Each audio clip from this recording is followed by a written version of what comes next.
Hello everybody and welcome to Insider's Guide. Today we're discussing the largest ski resort in the United States, Park City. Park City's sheer scale can be quite intimidating to navigate, but in these videos we'll be going over everything you need to know to see all the mountain has to offer as efficiently as possible. Because of the sheer scale of the mountain, this episode is split into 4 parts, and this initial part will be background on the town side and discussion of the lower mountain. So without any further ado, let's begin an Insider's Guide to Ski Resorts, Park City.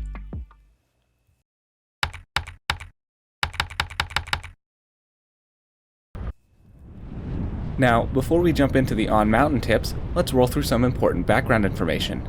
Park City is one of the most known names as far as North American ski resorts go, and that's for a reason. Park City as a town is pretty famous. The mountain is one of the most popular around, and it's one of the largest resorts on the continent on top of that. The mountain is located on the east faces of the Wasatch Range, between a half-hour and hour drive from the Salt Lake City Airport via Interstate 80. While I-80 and the routes into town can get pretty backed up, it's not nearly as bad as you might find in Colorado or around Lake Tahoe. Thus, it is possible to stay in Salt Lake City and day trip if you're trying to save money, although I would still highly recommend to stay in or around Park City if it's within your means. Park City Mountain Resort, as it's known officially, has 2 base areas, as it used to be 2 different ski areas. While there is a gondola connecting the 2 sides of the resort, it is difficult to get between the 2 base areas, so if possible, I would recommend starting in the base village of the side you're planning to ski on that day. We'll cover the canyon side in part C, so for now, let's just discuss the town side, officially signed on mountain as Mountain Village. The main base area is located on the edge of the town of Park City.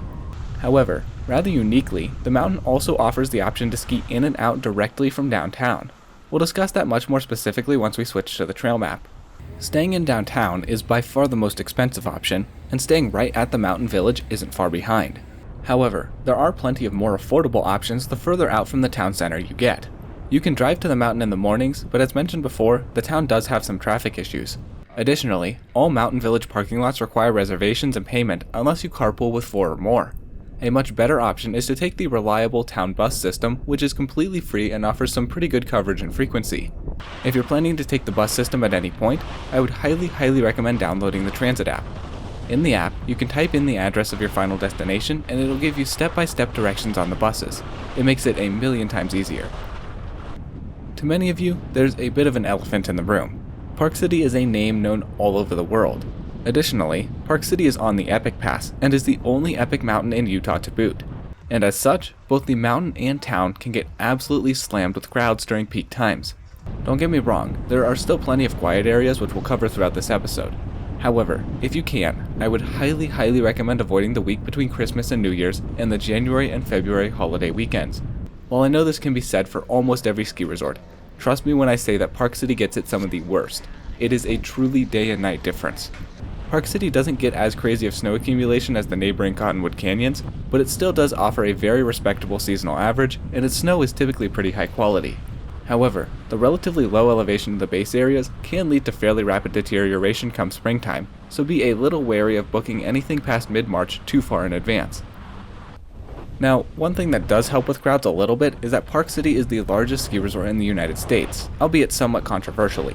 We're not going to get into the nitty-gritty and numbers here, but trust me when I say that the mountain looks, feels, and skis big. There are endless new areas to explore, and you can easily spend a week here without seeing it all. Throughout the episode, we'll highlight some of the best areas to check out. Because it's so massive, it has a solid variety of terrain for all ability levels, but beginner terrain is somewhat limited. As such, I would recommend a minimum of low intermediate if you're planning to experience the mountain yourself, or taking a lesson if you're a beginner.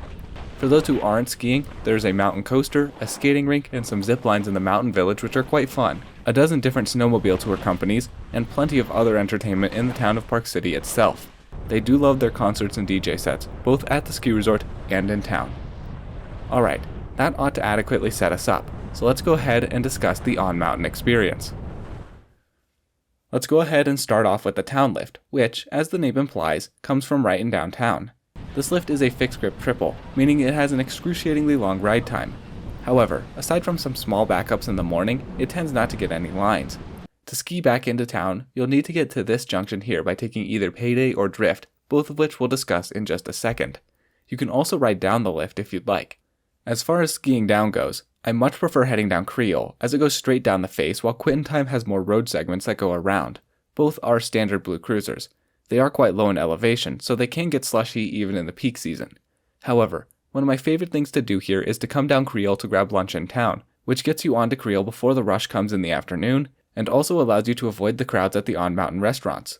It's also super scenic, crossing this big bridge right into the heart of the town, so I would recommend for all intermediates and higher to ski down to town at least once.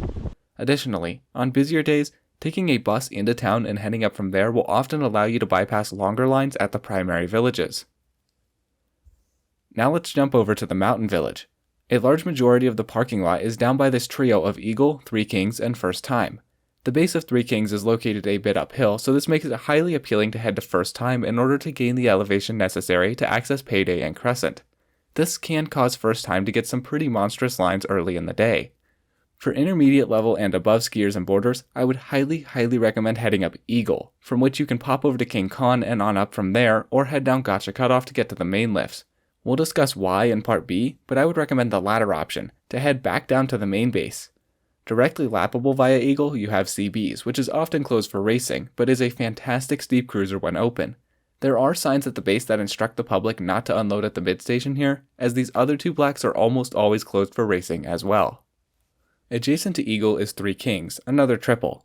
This one has a loading carpet and thus runs quite fast for a fixed grip. The timing of the gates and carpet may feel a little weird the first time you ride it, but just trust it. You'll load the chair directly from the carpet, whereas on a detachable, the carpet just takes you to the loading line. Its primary purpose is to serve all the large terrain parks, and because of its bottom terminal location, for the most part, this is also its only purpose. These parks have the largest features in Park City, mostly consisting of large and medium jumps and a large halfpipe. Park City isn't exactly known for its terrain parks, and while not exactly world-class, these features are no slump. For non-park skiers, if First Time is extremely backed up, you can still make the hike the extra ways up to Three Kings to skip the line and still be able to hit the bunny hill. The First Time lift is a detachable, but still suffers from a litany of loading and unloading problems. Its maids highly prioritize a ski school, so beware that the general public line may not be very long physically, but can take a long time to get through. Silver Hollow is only accessible from Three Kings and goes back around here. It's quite mild for a blue. First Time, however, accessible from both lifts is the true bunny hill.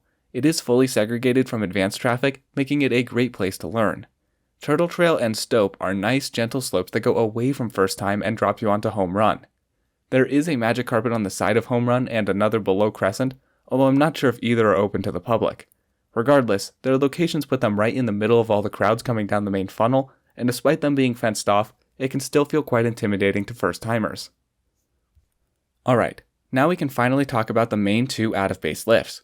The easiest to access walking out of the village is Payday, but if you're looking to get to the canyon side quickly, you're going to want to walk a little bit further to get up to Crescent.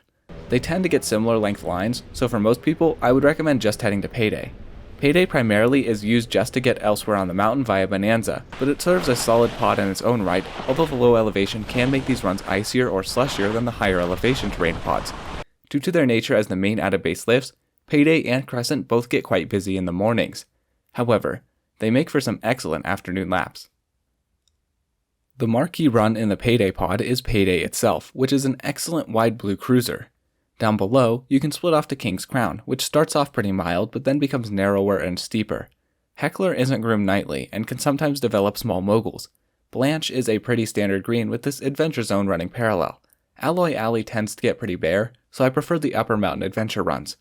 If you want some standard long black bump runs, then Widowmaker and Nail Driver are calling your name. Dividend also isn't groomed nightly, but it's a pretty short cut down to Treasure Hollow. There is some solid advanced tree skiing between Dividend and Widowmaker when conditions allow. Treasure Hollow is the main run down in the valley here, and as such gets quite busy, although it is fairly wide. The easiest way down is via Home Run, which can be accessed from Payday via the Bonanza Access cat track. Bonanza Access is pretty flat, but also very short. Home Run itself is wide for the most part, but does get narrow around some of these corners. You can shortcut some of the switchbacks on lower silver skis, which is on the easier side of blues. Its entrance is unsigned but prominent. The other green option is Drift, which is pretty darn narrow and gets real busy, so I don't recommend taking it if you can avoid it. The only true purpose I find for Drift is accessing the town runs if you're coming from the upper mountain. Waterfall is pretty mild to start, but don't be fooled because it develops into a well-developed mogul field quite quickly. The runs served by the Crescent lift can be summed up pretty easily, as they are, for the most part, black mogul runs. They do rotate grooming through Crescent, Silver Skis, Silver King, and Willie's Run, while Shaft and Erica's Gold are home to the biggest and baddest moguls. However, those that do get groomed don't get groomed that often, so they do develop decent bumps as well. To access Shaft, you'll need to do a short side step up, which discourages many people and makes it my favorite run here. It's an old lift line, so it's perfectly straight, albeit fairly narrow. Between Shaft and Silver King are a bunch of unnamed cut mogul runs with some solid tree skiing between them. The easiest way down this side of the ridge is Silver Queen. To get to this blue groomer, the easy way is to head straight off the lift as if to go to Bonanza, then make a U-turn to the left at the yurt. This route, however, is quite flat. The other way is to start down Crescent, but this is very steep and is not intermediate level. Silver Queen is quite popular, and thus can get mogulled or icy at the end of the day. Down below Erica's Gold is the Gotcha Cutoff, a winding road that serves as the best way out of King Khan, so that you can avoid a major choke point we'll discuss in Part B. There are 2 shortcuts on the cutoff, both of which are typically left ungroomed, and the only reason Women's is a blue is because it is a bit mellower than the rest of the runs on the ridge. To get to everything below Shaft, you'll need to take this King Khan access trail. To get here, follow signs that say Easy Way Down. You can access Silver King and down from the top of King Khan by traversing right after you enter the gate. To finish off, let's discuss the King Khan pod. The King Khan lift serves all of its own pod, as well as being the run out from Thanes Canyon and a reliever lift for the Miners Camp area via Broadway. Additionally, those who use Eagle or Silver Star as their initial out of base will be pushed to King Khan. As such, the lift can get fairly busy. However, its lines tend to move faster than other lifts. There are 2 ways out of King Khan. The first is to head to Silverlode, and the second is to ski the Crescent runs we just talked about. If you have the ability, I would highly recommend the Crescent runs, for reasons we'll discuss in Part B. Now, as you can see, there are just heaps and heaps of blues here, but unfortunately, many are left ungroomed for days at a time and can thus develop moguls. The only runs groomed nightly are King Khan Ridge, Sitka, and Temptation. Spyro and Shamus are groomed fairly commonly as well. All the rest here, including the blacks, are groomed enough not to get huge moguls like you might find elsewhere, but aren't necessarily smooth. King Khan and Sitka are the 2 runs I'll talk about specifically, as King Khan is typically the busiest run here and also one of the steepest, so I try to avoid it. Sitka is my favorite run in the pod. Additionally, just like every other pod in this Part A, the low elevation here can lead to some pretty icy conditions. I'll add in now that this lower part of the mountain doesn't have much decent tree skiing, although we'll discuss all the spots that do. At the bottom of the pod coming from most of the runs, you have 3 options. If you keep right, you'll head down this nice blue groomer, while the left takes you on a mildly pitched road around and down. The middle choice is a very popular one, despite its nature as a well-developed black mogul field. This leads to many people challenging their abilities, so for those who ski moguls regularly, Combustion may be one to skip. Up adjacent to King Khan Ridge is a medium terrain park that's great to get away from the hustle and bustle of the 3 Kings parks. Down below the King Khan pod is Silver Star, which is primarily a real estate lift. However, the blue groomer in this pod, also called Silver Star, is a great lap provided good conditions, as it hardly ever gets busy and you can often ski the whole thing without encountering another person. Liggity Split is a standard mogul run, while Vista starts off as a meadow and then leads into some moguled and treed areas. The former is somewhat shielded down in a gully, but the latter gets lots of sun exposure and is best as an afternoon lap. The Silver Star lift is a fixed grip, but doesn't get too bad of lines, nor is it a super long ride. Alright, that about does it for Part A. Now go check out Parts B, C, and D, all about the rest of Park City. A shout out to @XXXBZ for correctly guessing the mystery run in the night skiing breakdown. If you want to be shouted out in a video just like this, keep an eye out for mystery runs and guess them in the comments. As always, please put any questions down below. Thank you all so much for watching. All my love, I'm out.